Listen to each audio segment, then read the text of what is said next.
Caros irmãos, boa noite a todos. Jesus nos abençoe. Que tema agradável o de hoje, não é? Sono e sonhos. Alguém começa a adormecer. Vai sentindo sonolência, perdendo contato com o exterior e finalmente entra num estado de entorpecimento dos sentidos e relaxamento do corpo. O organismo fica imóvel, não reage aos estímulos externos. Bom, quanto se possa observar, não há ali respostas conscientes aos estímulos externos. Esse é o sono. É um fenômeno fisiológico que ocorre conosco, normal, periodicamente. Para que será que nós precisamos dormir? Ele tem uma função, o sono. Enquanto nós dormimos, nós economizamos recursos energéticos. Vão ser recuperadas perdas materiais e psicológicas. Nós gastamos muita energia em atividade.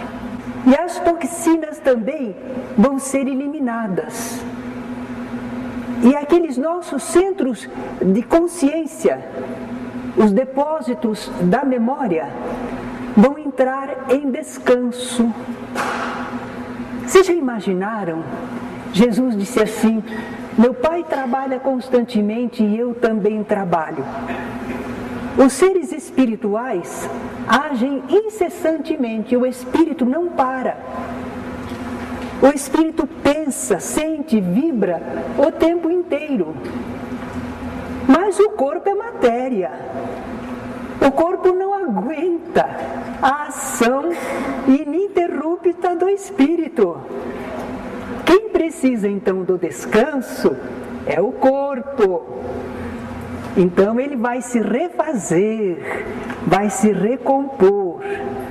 E quanto será que nós precisamos dormir? Isso varia de pessoa para pessoa.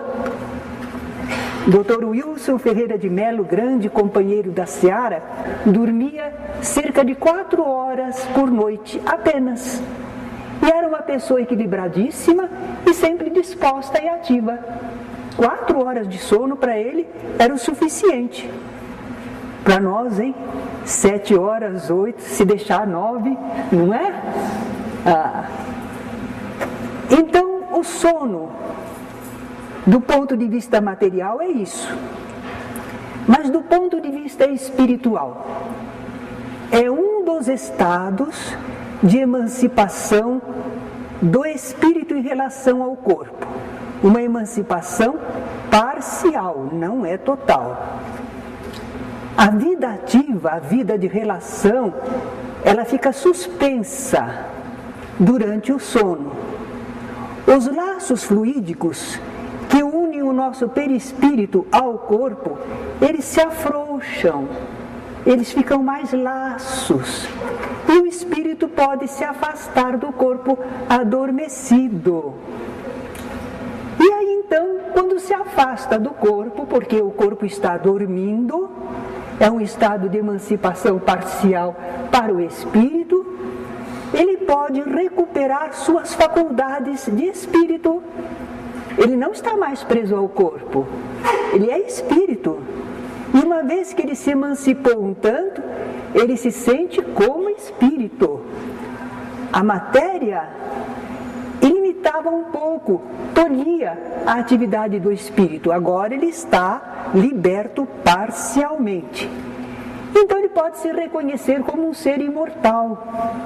Ele pode ver com clareza a finalidade da sua existência atual.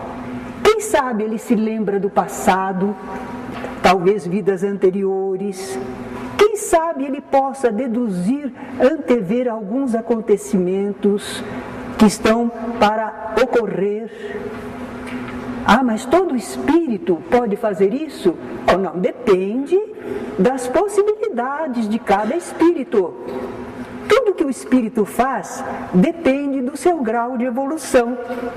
As possibilidades potencialmente são iguais, mas o espírito não está nos mesmos graus de evolução um do outro, não é? Sono e morte parecem um pouco. A gente tem tanto medo de morrer, não é? Mas a gente não tem medo de dormir. Nós vamos também passar por um afastamento em relação ao corpo.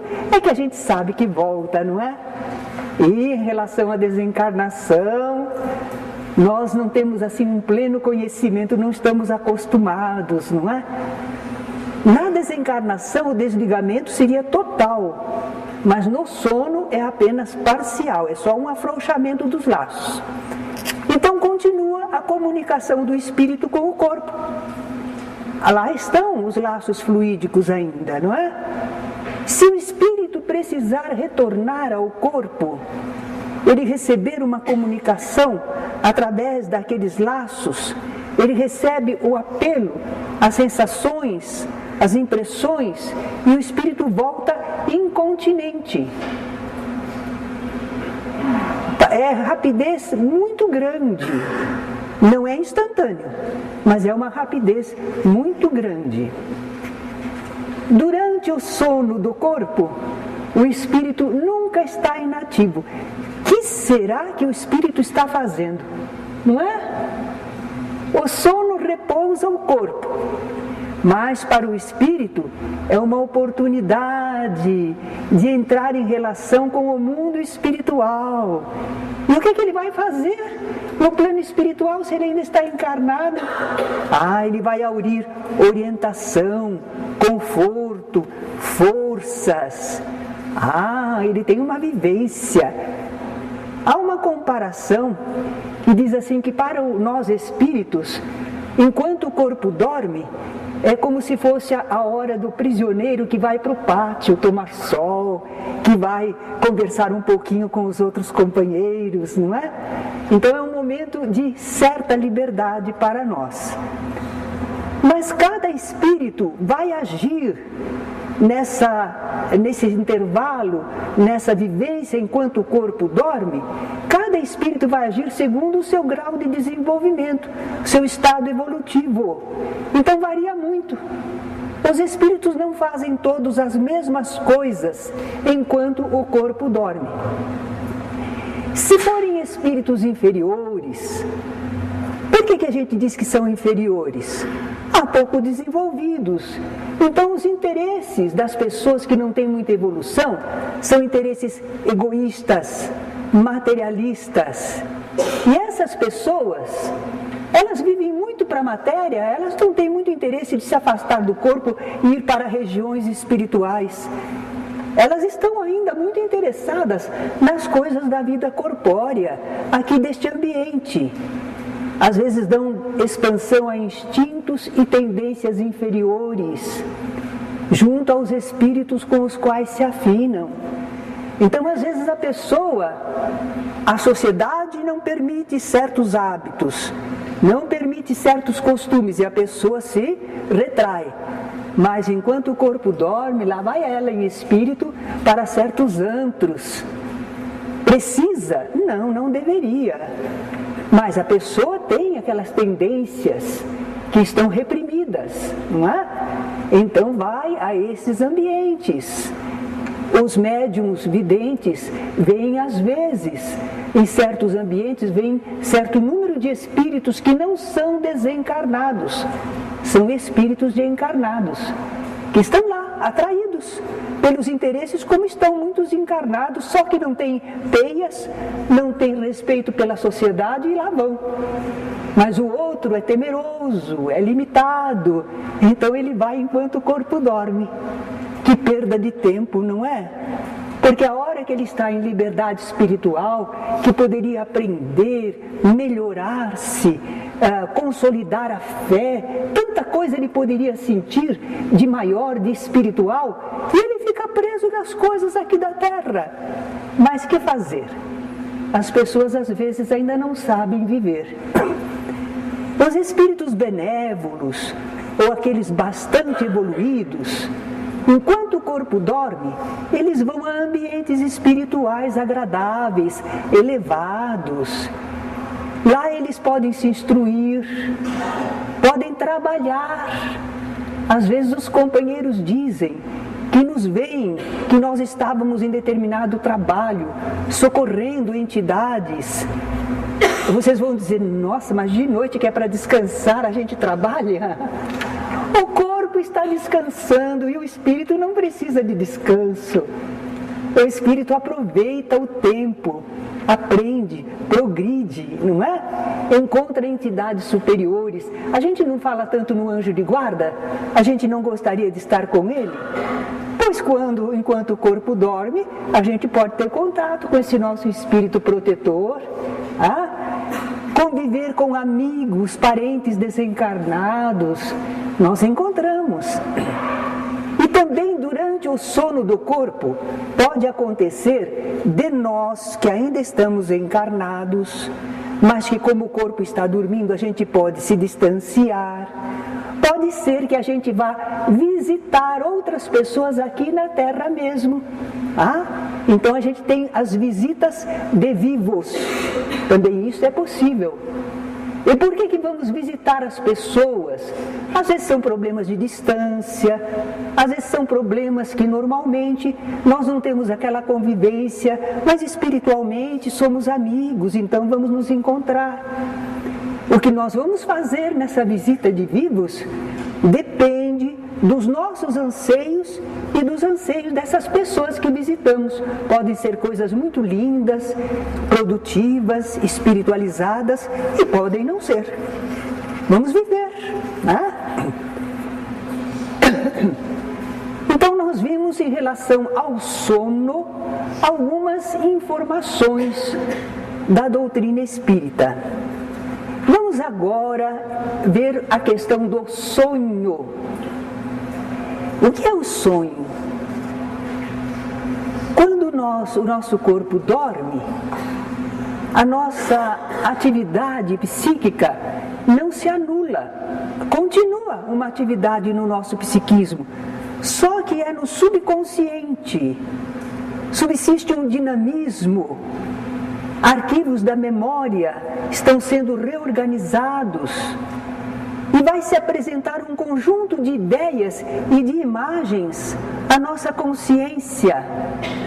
Interessante, aquelas imagens, aquelas ideias que aparecem no campo da nossa consciência, isso é um sonho. São produções enquanto o nosso corpo dorme. É um processo fisiopsíquico. Tem relação com o corpo e tem relação com o nosso psiquismo. Por exemplo, nós temos alguns sonhos que são resposta a estímulos sensoriais. Olha aí o que nos faz sonhar. Ter imagens, ideias. Estímulos sensoriais. Um ruído no ambiente. Ali na rua está passando um carro de polícia com a sirene tocando. Nós estamos dormindo, mas aquele som atinge a nossa subconsciência. E é um som que a gente vai precisar arranjar alguma coisa para ele, não é? Nós não estamos bem conscientes para dizer, é um carro de polícia, é sirene. Não. É um ruído, é um apito. E de repente a gente sonha que a gente trabalhava numa fábrica e a fábrica estava tocando o apito, chamando para o serviço. Então esse é um estímulo sensorial provocando em nós uma resposta mental. Nós temos, às vezes, calor no ambiente, às vezes a gente se aquece demais, né? Está frio. A gente se aquece demais, quando chega no meio da noite, no subconsciente nosso, quente, quente, quente. E aí a gente sonha que a gente está numa fogueira. Certo? Então a gente cria imagens. Ou se está frio e a gente esqueceu de se agasalhar, a gente tem a impressão que estava numa geleira. E cria uma porção de imagens a respeito.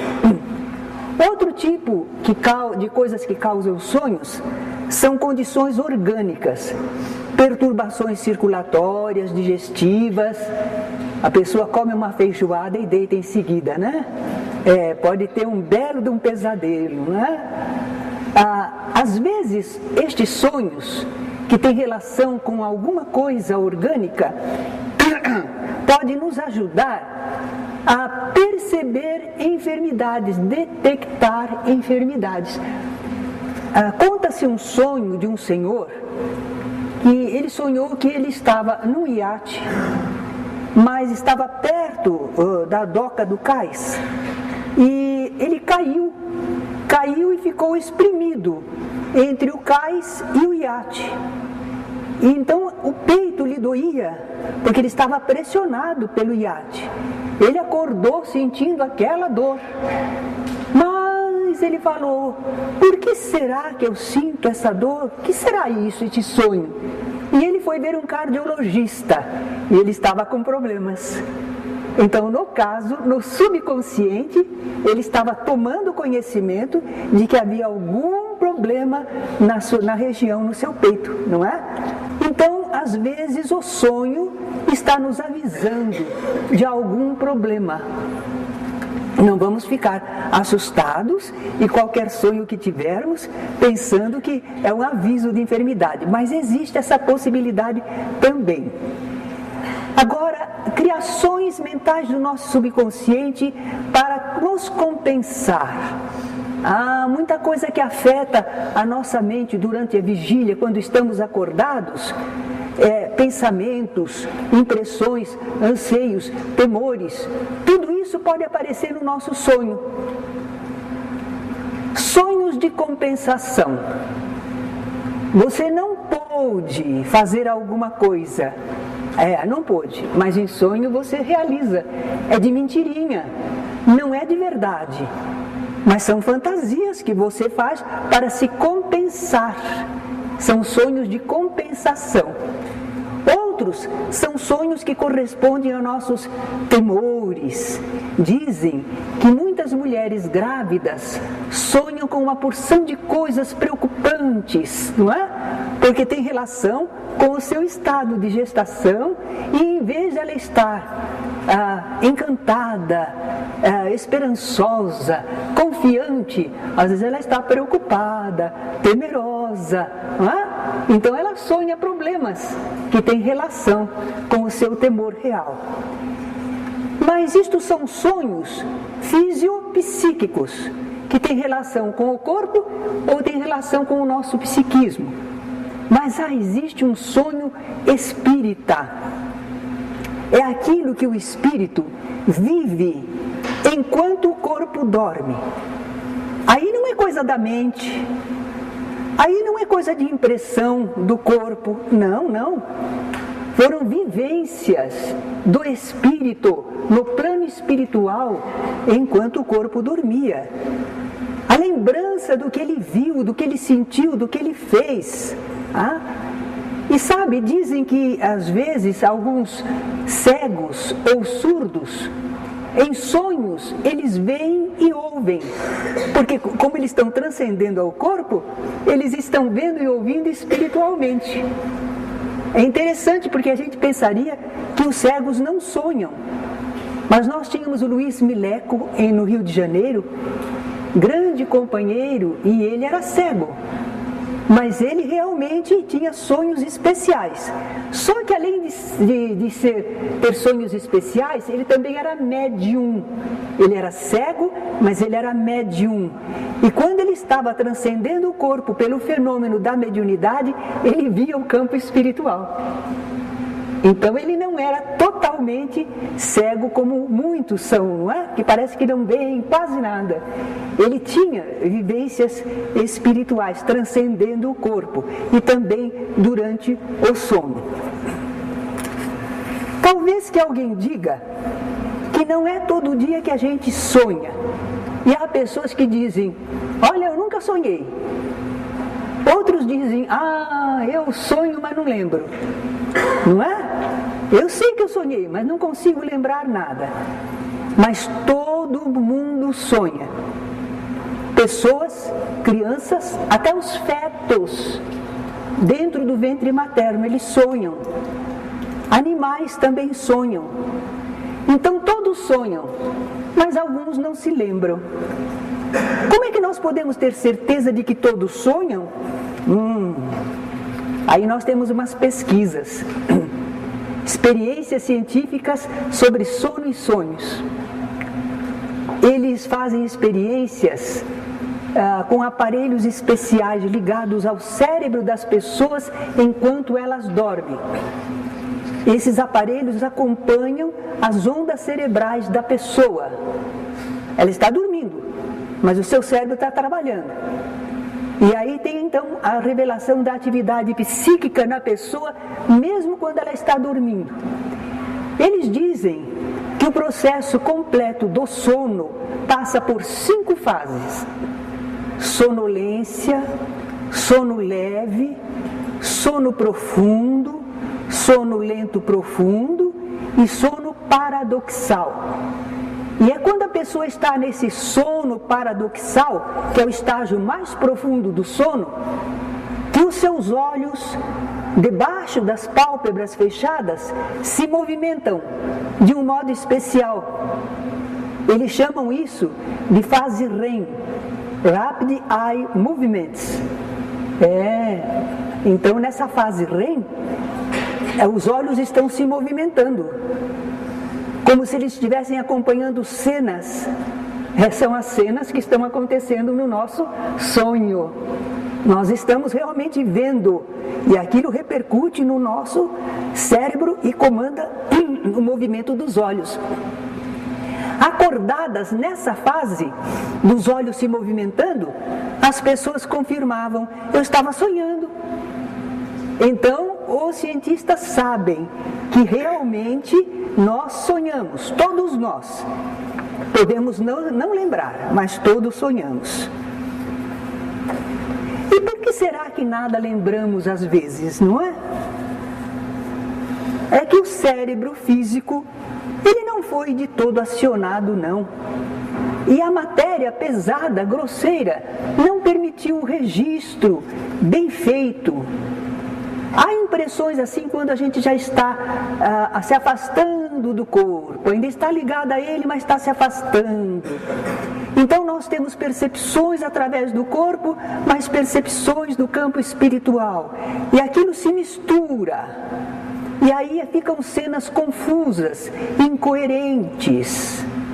Só vai se definir quando nós estivermos inteiramente afastados do corpo, num desdobramento parcial, mas que nos permite maior liberdade. Mas enquanto a gente está adormecendo, afastando do corpo, mistura um pouco da consciência através do cérebro e outro tanto das experiências que nós estamos tendo espiritualmente. Bons espíritos podem atuar de modo especial para nós lembrarmos algo da vivência lá no plano espiritual. Se for alguma coisa de importância que a gente deve lembrar, algum aviso, algum campo de esperança para nós, ou a sugestão de uma ideia, de uma ação que devemos tomar. Então os bons espíritos podem fazer isso. Eles têm recursos de atuar sobre nós, que quando a gente volta, a gente lembra uma frase, a gente lembra uma cena, a gente lembra algo importante, não é? Os bons espíritos podem fazer isso, mas os maus espíritos também. Os maus espíritos também podem. E quando os maus espíritos querem atormentar alguém, eles às vezes o fazem enquanto a pessoa está dormindo. E a pessoa tem aqueles sonhos maus, aqueles sonhos apavorantes, não é? Aqueles sonhos que ela fica até com medo de dormir, não quer nem dormir. Bom, nós vamos ver ainda nesta noite como nos prepararmos para dormir e termos sonos melhores, não é?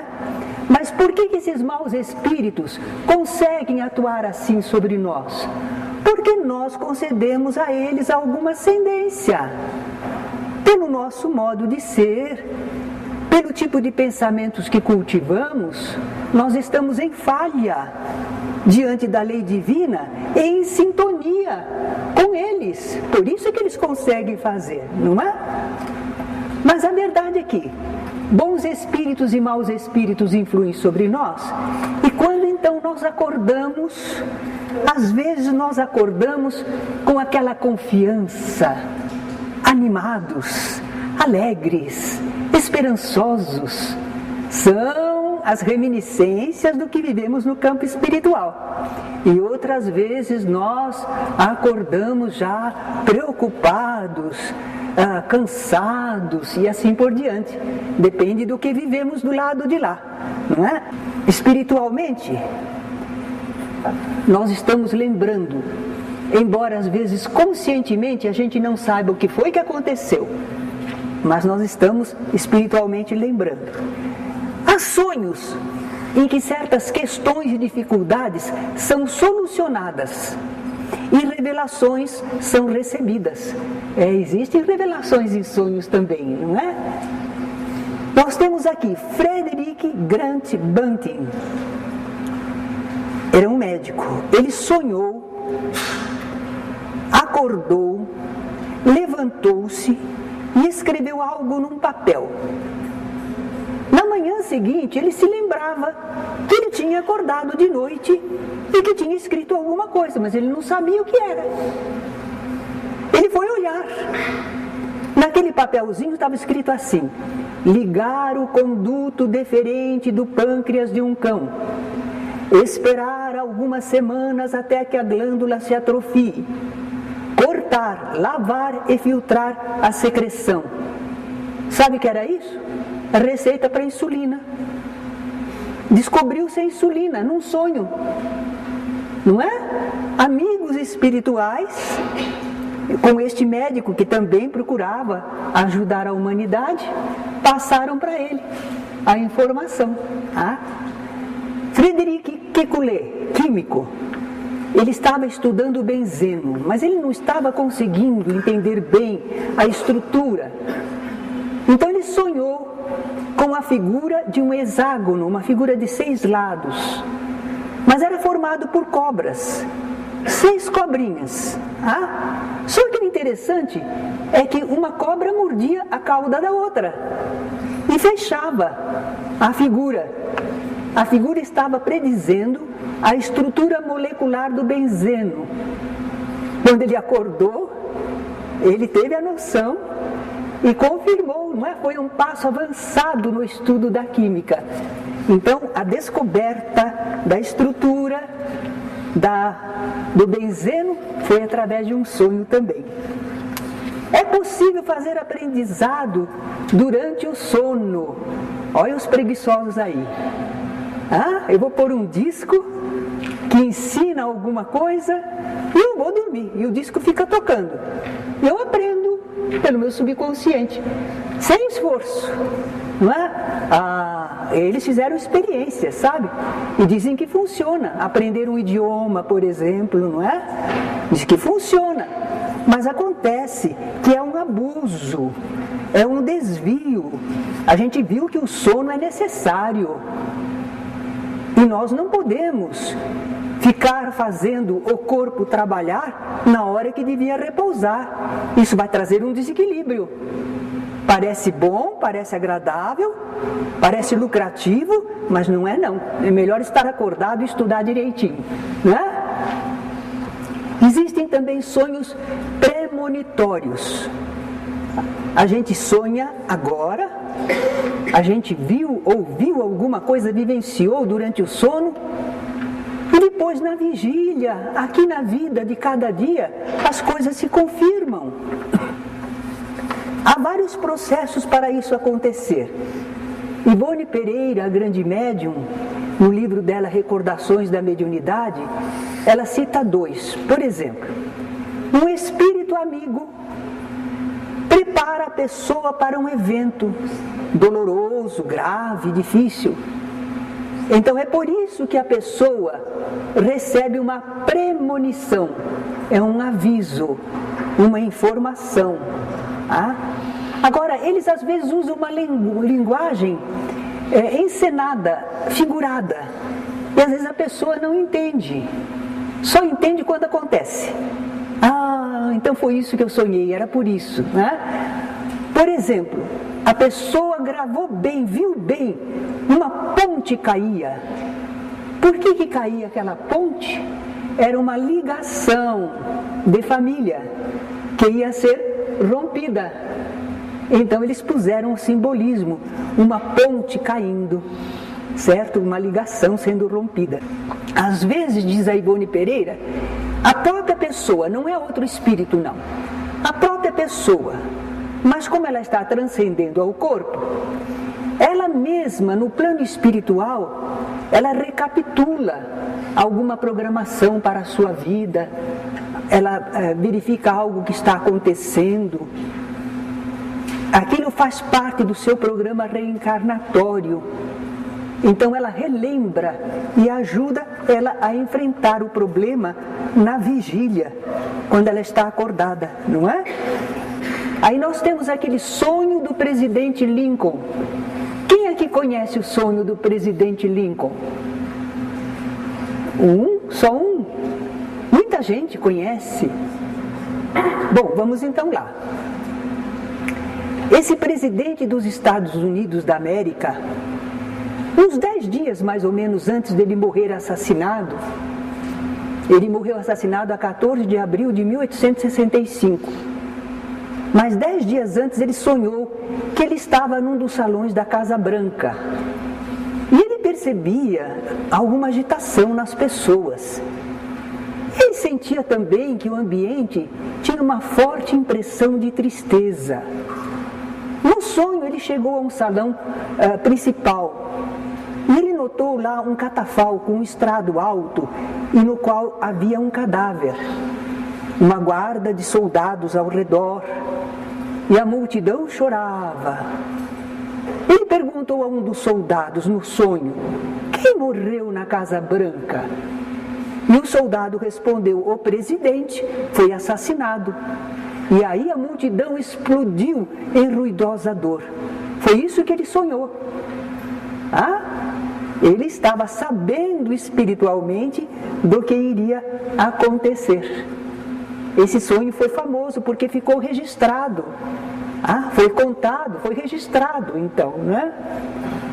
Vemos então que há vários modos da pessoa ter um sonho premonitório, por ela mesma, ou por tomar conhecimento de alguma situação no plano espiritual, ou porque um espírito amigo lhe transmitiu. Na Revista Espírita, de janeiro de 1858, Allan Kardec conta que uma jovem empregada acordou de noite aos gritos, em lágrimas, porque ela dizia que em sonho acabara de ver a sua mãe morrendo. Dias depois chegou pelo correio a carta, informando que naquele dia e hora que a moça falara, a mãe dela de fato morrera, caíra do alto de uma escada.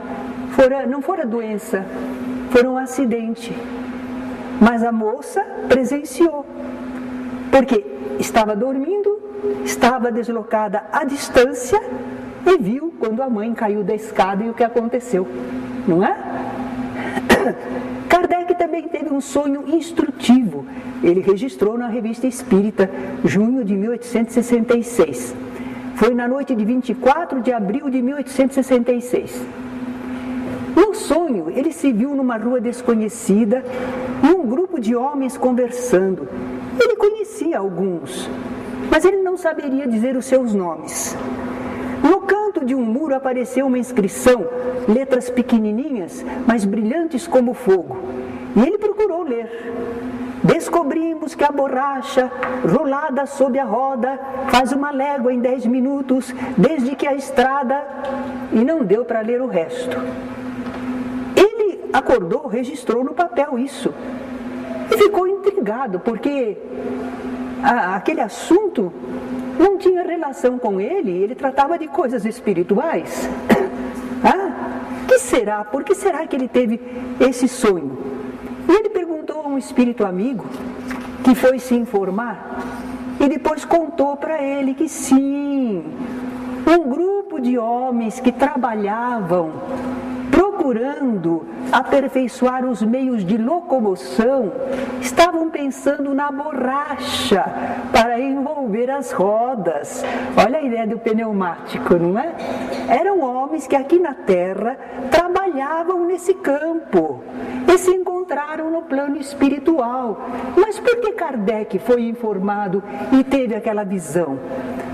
Esses homens só queriam contribuir com Allan Kardec para ele saber que as pessoas encarnadas também se encontram do lado de lá e fazem planos e organizam coisas. Então tinha uma relação com Kardec, não é? Era uma experiência, era um aprendizado. Bem, nós estamos vendo como são importantes para o nosso corpo, para o nosso espírito, o sono e o sonho. Tudo que Deus faz é bem feito, é útil, é necessário.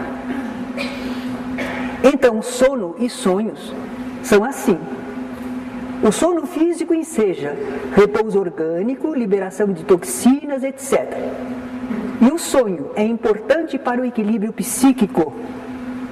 Sabe que se a gente impedir uma pessoa de sonhar, ela acaba experimentando perturbações graves? Nós precisamos dormir, sonhar, mesmo que a gente não lembre. E espiritualmente, o sonho é importante porque é uma vivência espiritual enquanto o corpo dorme. É aquela hora de libertação, de visita, de programação, de restauração de forças. Por isso que nós passamos, vejam bem, de um dia de 24 horas, quantas nós dormimos? 8, se formos atender as recomendações, não é? Mas é 1/3. Então, se uma pessoa diz que viveu 90 anos, quantos ela dormiu? 1/3, 30. 30 anos. Vivi 90 anos, dormiu 30. Certo? Então, cada noite, quando a gente sonha, nós sonhamos 2 horas por noite. É aquela fase do REM. 2 horas por noite. É importante. Se não fosse importante, a gente não teria essa programação, por Deus, não, né? Então, como é que nós vamos conseguir ter bom sono e sonhos bons também, não é? Vamos ocupar-nos de coisas dignas, corretas, empregarmos a nossa vida no trabalho honrado, no serviço, em nos recriarmos de modo saudável, cuidarmos da família. Se nós fizermos as coisas normais, dignas, úteis, automaticamente nós também estaremos em afinidade natural com tudo que é bom no plano espiritual. Isso vai nos favorecer a segurança de um bom sono. Vai evitar ataques dos desencarnados levianos. Porque os desencarnados levianos estão à espreita, como aqui na Terra, não é? Os oportunistas, esperando um descuido da gente. Mas se nós estivermos vivendo de um modo digno e bom, nós não teremos esses problemas. O nosso sono será repousante, encontraremos espíritos amigos, trataremos de assuntos necessários, reconfortaremos o nosso coração, restauraremos as nossas forças para enfrentar o dia a dia. Não é? Preparo para o sono. O ambiente, se possível, né? Porque às vezes a gente mora em família e a gente quer dormir e tem gente assistindo televisão em som bem alto, não é? Às vezes o nosso horário de dormir é o horário que a criançada está em casa, não está na escola e faz aquela algazarra. Bom, mas quanto possível, nós vamos preparar o ambiente para o sono. Diminuímos a luminosidade e estabelecemos o silêncio. Isso favorece. Organicamente, a gente faz uma refeição leve, se higieniza, usa roupas cômodas. Mentalmente, espiritualmente, a gente não vai dormir tendo feito leituras que são preocupantes, não é? São desagradáveis, conversas, filmes. Nós vamos para atividades comedidas, não afligentes, não desgastantes. Espiritualmente, a gente procura uma leitura edificante, a gente lê uma página ou duas do Evangelho segundo o Espiritismo, ou de um livro de autoajuda, não é? Meditamos, serenamos a nossa mente. Se a gente tiver alguma coisa contra alguém, a gente libera o sentimento de perdão. A gente vai dormir de alma limpa quanto possível. E fazemos oração, é claro. A nossa comunhão com o alto, a nossa ligação, fazemos a oração, pedindo amparo, proteção. Assim o nosso corpo e a nossa mente repousarão adequadamente. Nós teremos melhor oportunidade de alcançarmos convivência com os espíritos bons e amigos. Eu não falei de uma coisa que está todo mundo querendo que a gente fale. Interpretação de sonhos. Não é? Estão falando de sonho, imagine. Olha, a doutrina espírita não se presta a interpretações fantasiosas. Nós não somos adivinhos de sonhos. Nós sabemos da realidade dos sonhos, psicologicamente, organicamente, espiritualmente. Mas nós não ficamos querendo interpretar cada acontecimento de cada noite, não. Nem tudo que se vê em sonho tem significado especial. Não há uma verdadeira ciência ou arte de interpretá-los. Minha irmã gostava muito de interpretar sonhos, porque ela sonhava bastante. Então ela comprou vários livrinhos, e eu fui ler os livrinhos. Mas geralmente os livrinhos de sonhos dizem mais ou menos a mesma coisa, parece que um é cópia do outro, não é? E também coloca lá no fim de cada item, ele coloca um número de loteria. Não é? E cor, e loteria. Quer dizer, não são tratados. Essas pessoas não sabem nada de interpretação de sonhos, não é? Não existe uma verdadeira ciência ou arte de interpretá-los. Freud fez a interpretação toda com base na libido, né? Ele puxou tudo para esse lado, mas nem tudo da nossa vida é a questão da libido. Nós somos muito mais do que o sexo apenas, não é? Então ele se enganou com isso, ele tinha uma visão parcial e não pôde ver a realidade. Mas se nós tivermos um sonho mais marcante, este sonho foi curioso, foi impressionante, a gente vai analisar. O que esse sonho está dizendo? Será que esse sonho é a revelação de um desejo que eu tenho lá por dentro? Olha o que eu sonhei. Então dá para a gente se conhecer. Olha o que eu gostaria, olha o que eu queria, não é? Pode ser também alguma coisa que a gente precisa corrigir, alguma coisa que a gente tem de fazer, está esquecendo. Às vezes é uma lição espiritual. E se o sonho for desagradável, preocupante? Ai, que sonho horrível que eu tive. O que a pessoa faz? Ora, solicitando a proteção superior, né? Ora a Deus, pedindo proteção. Se eu tenho de enfrentar alguma coisa, Senhor, inspira-me para o bem, protege-me, não é? E aquilo que for indispensável, a gente vai ter que enfrentar mesmo na vida. Vamos procurar fazer o melhor ao nosso alcance, para bem enfrentarmos o que quer que seja. Mas, de modo geral, não nos deixemos prender a todos os sonhos. Não prestemos demasiada atenção, porque há pessoas que dizem que é bom ter um caderninho na cabeceira da mesa e um lápis, que é para a gente, quando tiver um sonho assim, que a gente acorda, anota lá. Alguns sonhos vão ser importantes a gente anotar, mas toda noite você fica já querendo acordar para anotar alguma coisa, já nem dorme direito, não é? Deixa acontecer. Se acontecer, tudo bem, você tem lá o caderninho e o lápis, mas você não está preocupado com isso, certo? É se for necessário. Bem, então o que nós aprendemos à luz da doutrina espírita é a importância que tem o sono e o sonho para a nossa vida corpórea e para a nossa vida espiritual.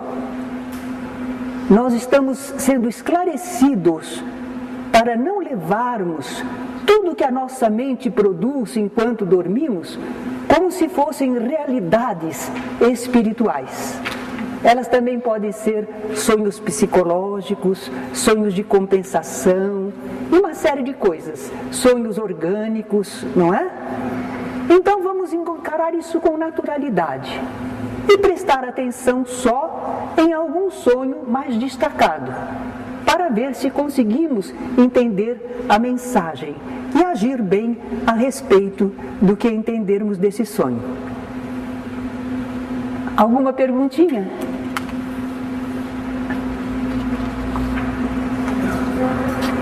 Sim. O sonambulismo, segundo nos parece, é um fenômeno da própria alma. A pessoa, ela está se afastando do corpo, mas ainda tem ligação com o corpo. Então ela consegue movimentar-se, mas ela não está enxergando com os olhos do corpo. Então pode acontecer da pessoa ver o caminho, ela tem um objetivo, algo que a atraiu, mas se você acordar, às vezes ela já não sabe dizer o que era, porque ela estava vivendo espiritualmente. Quando você acorda, ela vem para o consciente através do cérebro, não tem registro. O cérebro não tem registro dessas experiências. Para ter registro, precisa haver uma impressão muito forte, ou que amigos espirituais ou inimigos espirituais façam lembrar.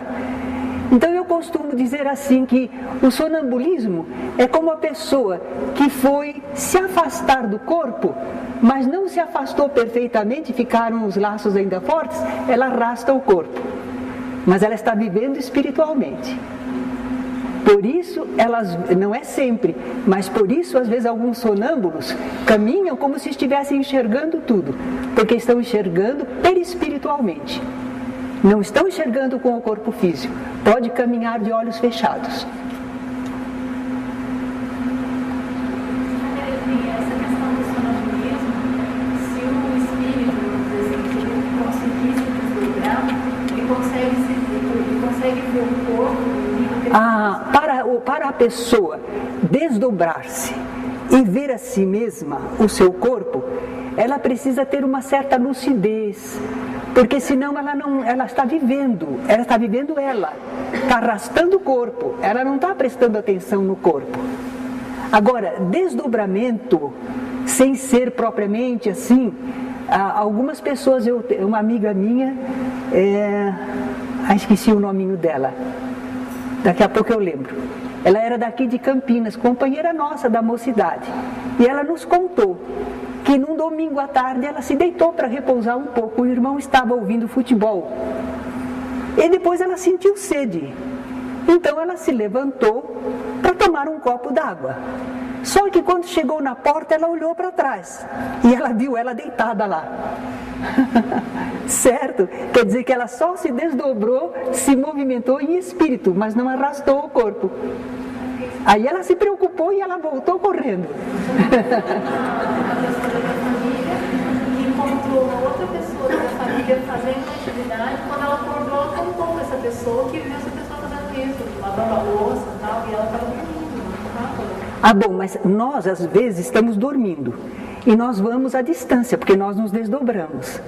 E desdobrados, na casa, a gente vai e vê o que está acontecendo. E se guardar a consciência, o mais difícil é guardar a consciência, mas algumas pessoas guardam. E aí tem a comprovação, porque ela diz, não, eu vi, você estava fazendo isso assim, assim. E como ela estava no quarto e não saiu do quarto, não há outra condição a não ser aceitar que ela viu fora do corpo. Porque ela tentou chamar a pessoa, mas ela percebeu que ela não conseguia. Não dá. Também às vezes a gente se percebe distanciado do corpo e quer voltar. mas tem que fazer o acoplamento.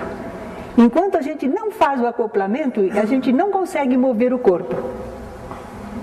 Mas isso são fenômenos, são experiências, não é nada de medo, não é nada de assustar, não é nada de errado. Toda noite, ou em certas ocasiões, quando a gente adormece um pouco, a gente se afasta do corpo, certo? É um fenômeno natural, só que geralmente a gente não toma consciência dele. E quando toma consciência, nem sempre tem a capacidade logo de acionar, daí a pouco consegue. Assim, no caso dessa empregada doméstica que viu, foi uma clarividência, né? No caso, ela viu a mãe dela caindo e morrendo. Seria, mas só que ela teve essa visão porque ela realmente se desdobrou à distância. Ela viu porque estava... Ela não estava ali acordada e viu a sua mãe à distância, não. Como ela estava dormindo, ela deve ter se deslocado até lá para ver. Tá. E quando acontece assim da pessoa sonhar e ver alguma coisa que vai acontecer daqui 3, 4 dias? São os sonhos premonitórios de que nós falamos. Como isso acontece se o espírito tem um livre-arbítrio de optar em fazer ou não fazer uma coisa? Há uma previsão, às vezes há uma programação, às vezes há uma combinação. Se você, por exemplo, tivesse a possibilidade de, sem o corpo, estar visitando por aí, de repente você viria 2 pessoas conversando e fazendo um programa do que elas vão fazer. E se nada atrapalhar, elas vão fazer. E você saberia antes. Certo? Agora, as profecias têm esse problema. Às vezes a pessoa profetiza e não acontece. Num dos livros meus eu falo das profecias, não desprezeis as profecias, e tem a profecia de Jonas. Jonas não queria profetizar a destruição de Nínive. Tem um simbolismo aí, ele foi engolido por um grande peixe. Quer dizer, quando você não quer cumprir as leis divinas, você entra numa situação difícil. Mas lá ele rogou a Deus, arrependido, aí ele foi lançado na praia, quer dizer, teve outra oportunidade. Aí ele foi profetizar que a grande cidade de Nínive seria destruída, né? Porque não estavam cumprindo as leis de Deus. Acontece que ele pregou o primeiro dia todinho, era para pregar 3 dias. Fez a pregação, mas o povo ficou com medo. O rei mandou que todo mundo fizesse a jejum, oração, e até os animais fizeram aquele pedido, modificaram, pararam de fazer as coisas erradas. Então Deus se arrependeu de fazer a destruição de Nínive, porque não era para destruir. O plano era alertar as pessoas, não continuem assim que há consequências ruins. Eles atenderam, então não precisa destruir a cidade. Mas Jonas não gostou, né? Ele ficou desacreditado, né? Ele pregou que havia a destruição de Nínive e não aconteceu. Então ele se queixa, ele fica bravo e conversa com Deus e ele não quer saber de nada. Porque, né? Acontece que Deus então fala... Você teve compaixão de uma plantinha que nasceu num dia, no outro dia morreu, e eu não vou ter pena, compaixão de uma cidade como Nínive, de tantos 1000 habitantes, e também ainda animais, não é? Eu não vou ter pena deles? E é muito lindo esse episódio que é o livro de Jonas. É um livro simbólico, não é acontecimento real, é uma espécie de parábola, mas mostra como Deus não quer a destruição. E muitas vezes manda aviso que é para a gente se modificar. Então as coisas não precisam acontecer. Agora, se você insistir, acontece.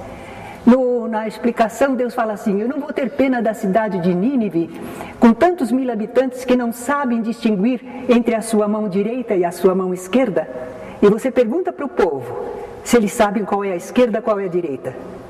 Até hoje. E Deus não vai ter misericórdia? Mais alguma perguntinha? Sim. Sim. É curioso, né? Gatos, cães. É. A criancinha, por exemplo, muitas vezes ela é vista sorrindo, né? Ela sorri, ela pode chorar, ela dá demonstrações, mas os gatos e cães também sonham. Eles dão toda a demonstração de que eles não estão largados, eles estão vivendo alguma coisa. Ela está dizendo que a cachorrinha dela às vezes chora, dormindo.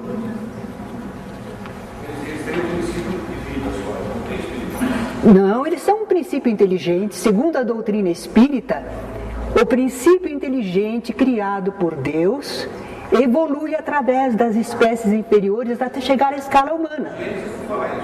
Hã? Mas nós somos bíblicos ou somos espíritas? E lendo a Gênesis, ela diz que o animal tem um princípio vital, não espiritual. Agora, o princípio inteligente, sem ter espírito. Uma coisa é o que nós aprendemos com livros antigos, de 4.000 anos atrás, 5.000 anos atrás, e outra coisa é o que a gente aprende com a ciência hoje. A ciência estuda os chimpanzés e dizem que eles são capazes de elaborar frases com figuras. E nós que convivemos com os animais domésticos mais chegados, nós todos temos a experiência da inteligência, sentimento, curiosidade, vergonha. Vergonha, animal sente vergonha. No livro Evolução Anímica, do Gabriel Delany, eles contam um caso muito interessante. Uma raposa pegou um ganso muito gordo, pesadão. Ela pegou. E ela quer levar embora. Mas tinha um muro alto. Ela tentou pular com ele e não conseguia, caiu várias vezes. Aí ela parou, ficou olhando, ela pegou o bico do ganso, espetou numa frincha do muro, pulou no muro e abocanhou o ganso e levou embora. Quem ensinou a ela? Foi inteligente ou não foi? Não foi só instinto. Então nós vemos que os animais demonstram coisas além do instinto. É o princípio inteligente que está se exercitando. Não é gente ainda. Não está no grau de uma pessoa, mas está se desenvolvendo. Eu tinha esse problema do animal, de achar... Eu, embora gostasse muito de animais, o Dr. Wilson, neste salão aqui, fazendo a palestra, falou da evolução anímica, do princípio inteligente através das espécies inferiores. E eu não conhecia. E fiz a pergunta. Não, mas o animal não tem alma. E ele ficou debatendo comigo, isso pacientemente me explicando, todo mundo esperando a continuidade da aula e eu não deixava continuar. Porque eu estava intrigada com a coisa. Até que o Dr. Wilson olhou para mim e foi inspirado, ele disse: Terezinha, o que é que você fez mais para você ser gente e o animal ser animal? Eu já não sabia mais. Qual o merecimento que eu tenho para ser gente e o pobre do animal ser animal? É justo isso? Não é. Mexeu com o senso de justiça. Deus, quando faz as coisas, ele é muito justo. Aí eu parei. E o doutor Wilson disse: leia Evolução Anímica, de Gabriel Delany.